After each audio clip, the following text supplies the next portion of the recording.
नमस्कार दोस्तों। आज हम ज्योग्राफी के जो प्रीवियस ईयर में क्वेश्चंस पूछे गए हैं वो क्वेश्चंस डिस्कस करेंगे। दोस्तों, ज्योग्राफी अपने आप में बहुत एक इम्पोर्टेंट सब्जेक्ट है और आप हर कम्पिटिटिव एग्ज़ाम में देखें तो ज्योग्राफी का एक अच्छा खासा वेटेज रहता है, बैंकिंग एग्ज़ाम को छोड़ दें तो इस वीडियो में हम जो क्वेश्चंस प्रीवियस ईयर में पूछे गए हैं उन क्वेश्चन से संबंधित एक्सप्लेनेशन करेंगे और इन क्वेश्चन को डिटेल में डिस्कस करेंगे। तो दोस्तों, क्वेश्चन डिस्कस करने से पहले इंडिया यानी भारत से संबंधित कुछ इम्पोर्टेंट फैक्ट्स और जर्नल इंफॉर्मेशन है वो डिस्कस कर लेते हैं। दोस्तों, भारत का एरिया 32,87,263 स्क्वायर किलोमीटर है। 32,87,263 स्क्वायर किलोमीटर भारत का एरिया है, या इसे 32.8 स्क्वायर किलोमीटर लिखते हैं। ये एरिया है। आप उस कन्फ्यूज़न में न रहना कि जैसे कहीं पाक ऑक्यूपाइड कश्मीर वाला है या दूसरा है। जितना इस मैप में ये मैप शो हो रहा है ना, उत्तर से दक्षिण और पूर्व से पश्चिम तक, यही वो एरिया है जो 32,87,263 स्क्वायर किलोमीटर है। पूरा भारत अप्रोक्सीमेट 30 डिग्री में विस्तारित है। भारत का एक्सटेंट अप्रोक्सीमेट 30 डिग्री है, यानी कि पूरा भारत का एरिया है 32,87,263 स्क्वायर किलोमीटर। ये पूरा 30 डिग्री में विस्तारित है। तो भारत की लोकेशन देखें, यानी लैटिट्यूड्स और लॉन्गिट्यूड्स देखें तो लैटिट्यूड है approx 8 degree to 37 degree north. ये क्या है? लैटिट्यूड है। लॉन्गिट्यूड देखें, भारत का लॉन्गिट्यूड 68 डिग्री से 97 डिग्री ईस्ट है।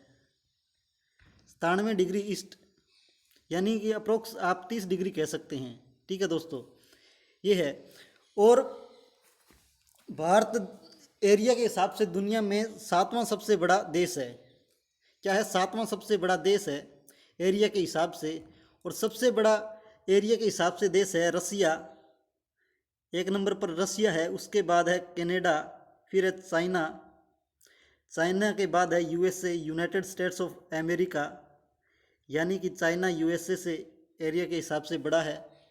और 5वें नंबर पर आगे है ब्राज़ील, जो कि एक साउथ अमेरिकन कंट्री है ब्राज़ील।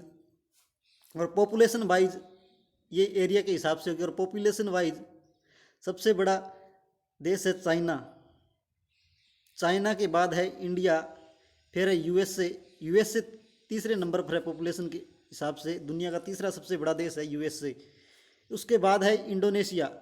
यूएसए के बाद क्या है? इंडोनेशिया। इंडोनेशिया के बाद है ब्राज़ील। ब्राज़ील 5वें नंबर पर है एरिया के हिसाब से और जनसंख्या के हिसाब से। दुनिया में 5वां सबसे बड़ा देश है ब्राज़ील। और इंडिया के बारे में कुछ अदर इन्फॉर्मेशन है वो देख लेते हैं। भारत का सबसे उत्तरी पॉइंट कौन सा है? ऐसे क्वेश्चन पूछे जाते हैं अक्सर एग्जाम में। जैसे सबसे उत्तरी पॉइंट भारत का इंदिरा कोल है। क्या है? इंदिरा कोल। इंदिरा कोल है भारत का सबसे उत्तरी पॉइंट। और सबसे दक्षिणतम बिंदु हरियाणा का, सॉरी, इसका भारत का क्या है? इंदिरा पॉइंट। क्या है? इंदिरा पॉइंट। इंदिरा पॉइंट क्या है? अपना भारत का जो मेनलैंड एरिया है ना, उससे बाहर है, यानी निकोबार में, अंडमान निकोबार में है Indira point. Indira point, Indira point है निकोबार में। भारत का सबसे दक्षिणतम बिंदु है।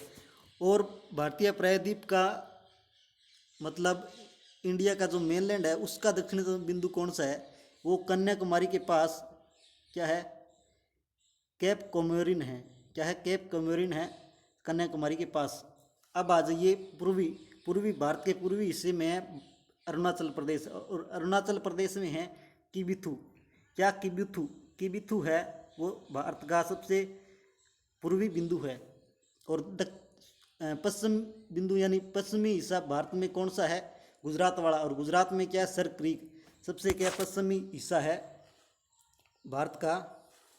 और भारत की उत्तर से दक्षिण की ओर लंबाई कितनी है ये भी आपको पता होना चाहिए। तो 3214 किलोमीटर है, 3214 किलोमीटर। और पश्चिम से पूर्व की ओर ये है 2933 किलोमीटर। ये है 2933 किलोमीटर।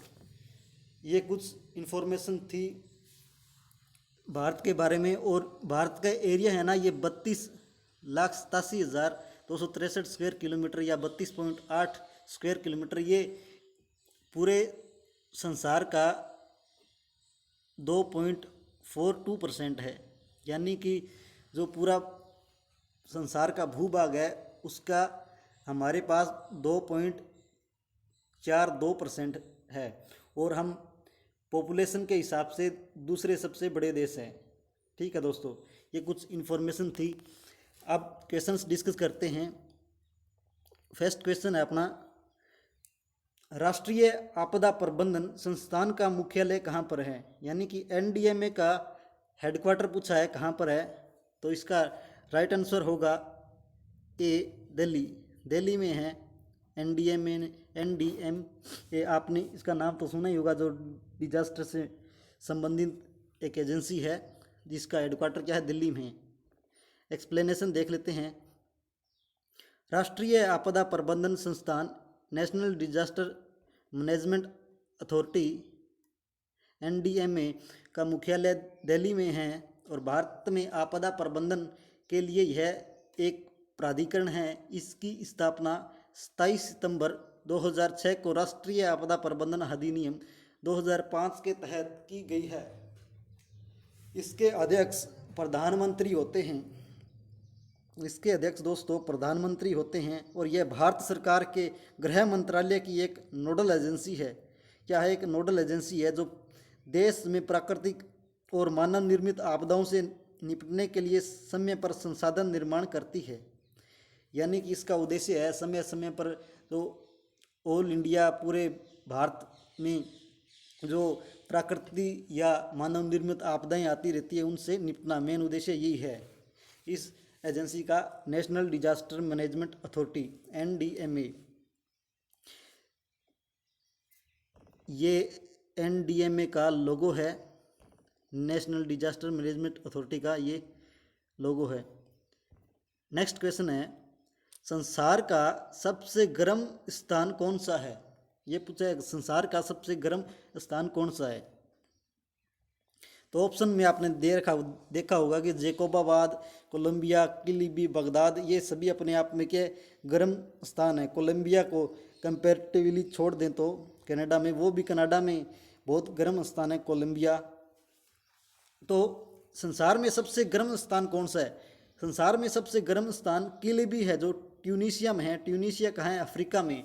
अफ्रीका में ही उत्तरी अफ्रीका के पास जो मेडिटेरियन सी है उसके पास सटा हुआ ही देश है एक ट्यूनीशिया। ठीक है दोस्तों, आपको एग्जैक्ट लोकेशन पता होगी। ट्यूनीशिया क्या है? अफ्रीका के उत्तरी हिस्से में यानी उत्तरी अफ्रीका में मेडिटेरियन सी से सटा हुआ देश ट्यूनीशिया है। एक्सप्लेनेशन देख लेते हैं।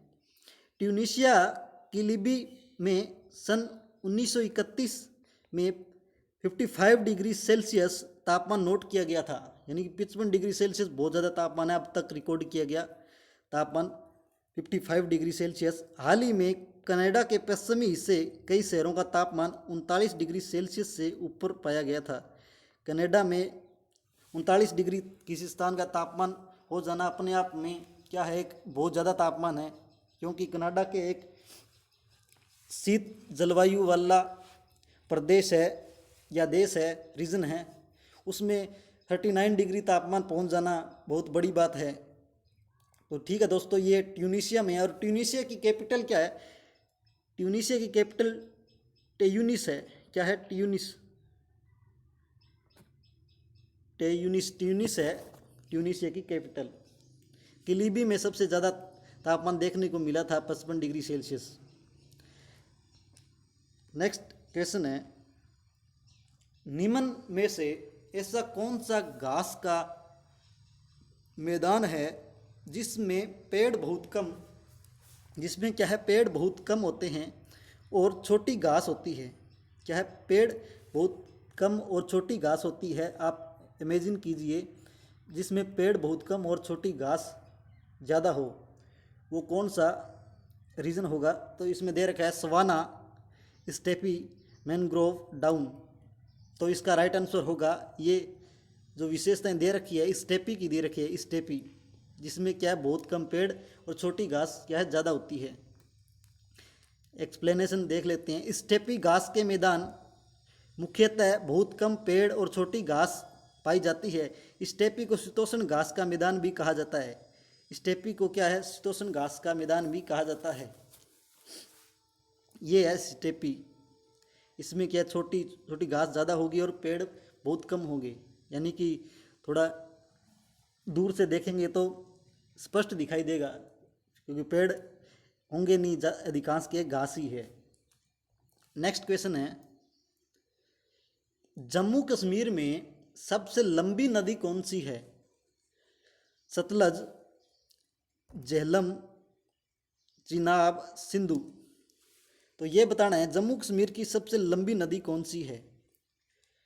आपको बता दूं कि दोस्तों जो भी स्टेट हो उसकी क्या है एक सबसे लंबी नदी होती है, जो एक लंबी नदी और एक इम्पोर्टेंट नदी होती है, जिसका क्या है उस एग्ज़ाम में पूछा ही जाता है। ये उसका स्टेट टीसीएस हो या उस किसी भी स्टेट का कोई एग्ज़ाम हो उसमें उसका जिक्र किया जाता है, या सेंट्रल लेवल के एग्ज़ाम होते हैं ना उनमें क्या है पूछा जा सकता है कि इस स्टेट की सबसे बड़ी नदी कौन सी है। तो इस बात का आप याद रखना, ये पॉइंट नोट रखना कि कोई भी देश कोई भी राज्य की नदी आए जो सबसे इम्पोर्टेंट और सबसे बड़ी हो उसको नोट कर लीजिएगा।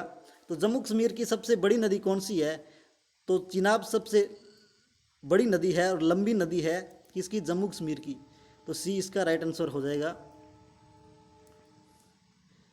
जम्मू कश्मीर की सबसे लंबी नदी चेनाब है। यह नदी सिंधु नदी तंत्र की नदी है और इस नदी की कुल लंबाई 960 किलोमीटर है। चिनाब नदी भारत और पाकिस्तान में बहती है। भारत में यह जम्मू, हिमाचल प्रदेश, पंजाब राज्यों में बहती है। भारत के कौन कौन से राज्यों में बहती है चिनाब नदी, तो जम्मू, हिमाचल प्रदेश और पंजाब राज्यों में बहती है। 3 स्टेट में बहती है। कौन सी नदी, चिनाब नदी, जो सबसे बड़ी नदी है, सबसे लंबी नदी है जम्मू कश्मीर की, जिसकी लंबाई है 960 किलोमीटर। नेक्स्ट क्वेश्चन है, निम्न में से ऐसा कौन सा जानवर है जो सबसे लंबे समय तक बिना पानी पिए रह सकता है।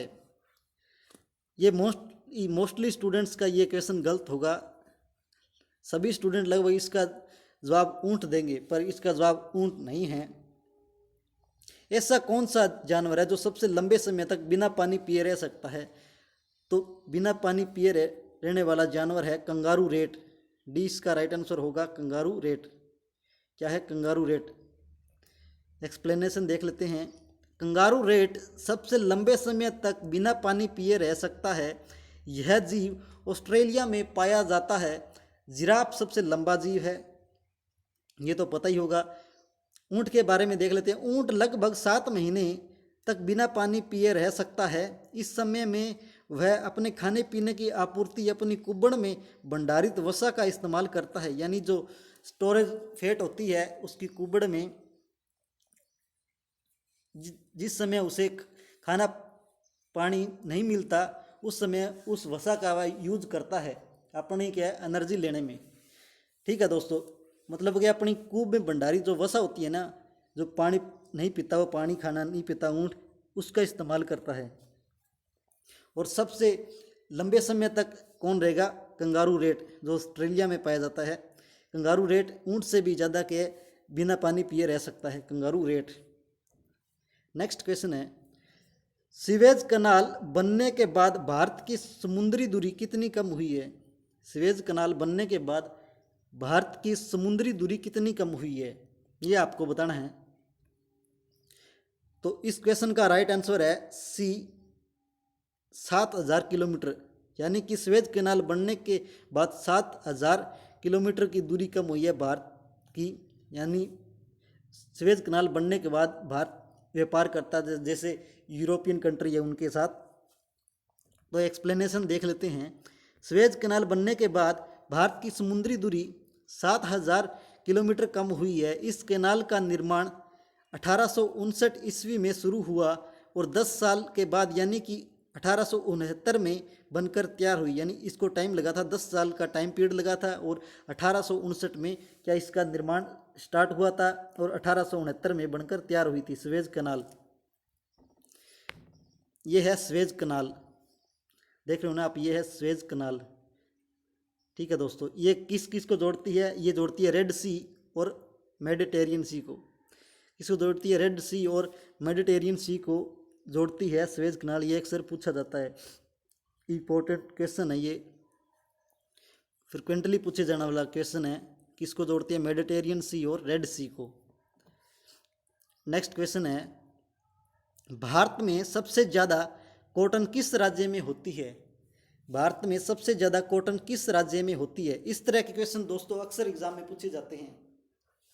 इस तरह के क्वेश्चन अक्सर एग्जाम में पूछे जाते हैं, जैसे खाद्यान्न फसल होगी और जैसे क्रैश क्रॉप होगी, इनसे पूछे जाते हैं किस राज्य में सबसे ज़्यादा उत्पन्न होती है। ये आपको तो पता ही होना चाहिए। जैसे पहले दूसरे स्थान के तो आपको पता ही होना चाहिए कौन सी फसल किस राज्य में ज़्यादा होती है।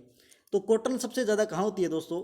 पहले क्या है, गुजरात में सबसे ज़्यादा कॉटन होती थी। 1 नंबर पर गुजरात था, टॉप पर था गुजरात पहले।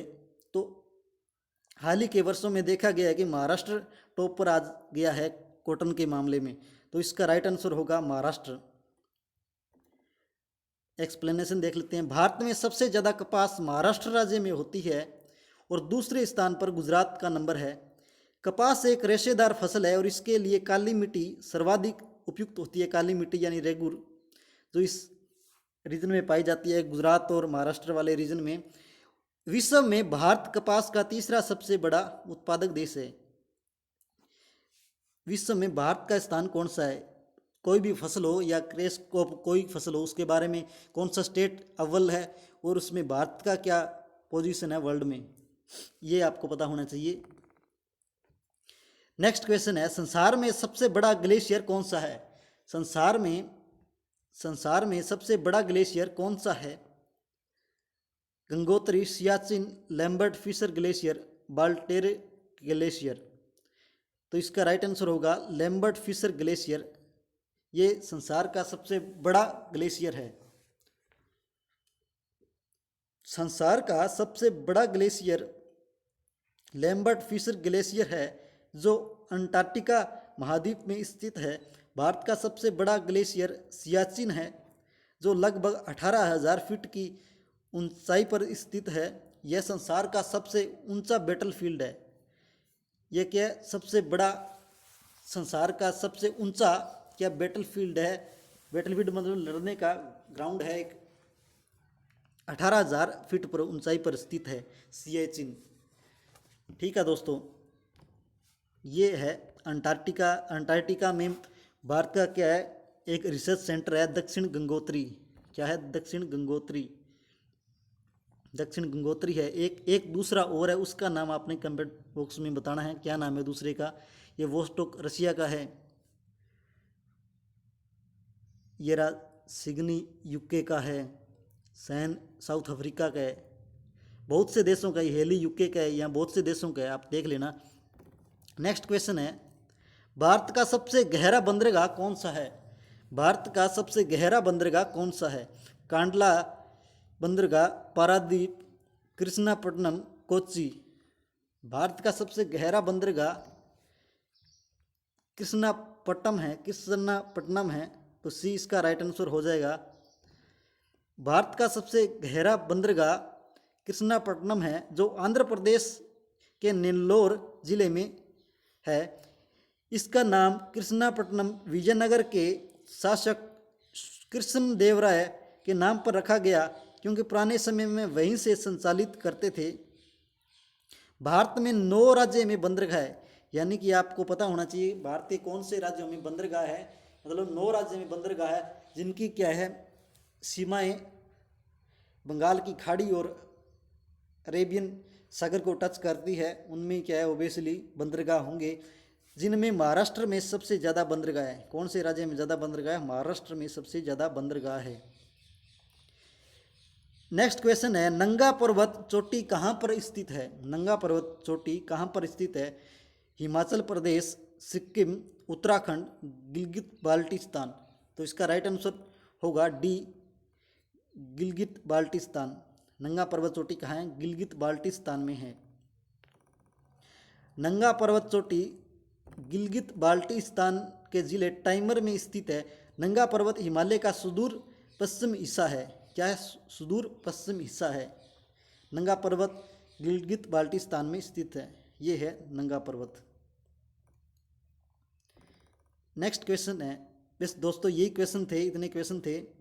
आपको वीडियो अच्छी लगी हो तो वीडियो को शेयर कीजिए, लाइक कीजिए और कमेंट बॉक्स में अपने सजेशन सुझाव दीजिए आगे किन किन टॉपिक पर आपको वीडियो चाहिए। और चैनल को दोस्तों सब्सक्राइब ज़रूर कर लेना। आप चैनल को ज़्यादा से ज़्यादा सपोर्ट कीजिए और वीडियो को लाइक कीजिए, शेयर कीजिए। धन्यवाद दोस्तों, वीडियो देखने के लिए आप सभी का बहुत बहुत धन्यवाद।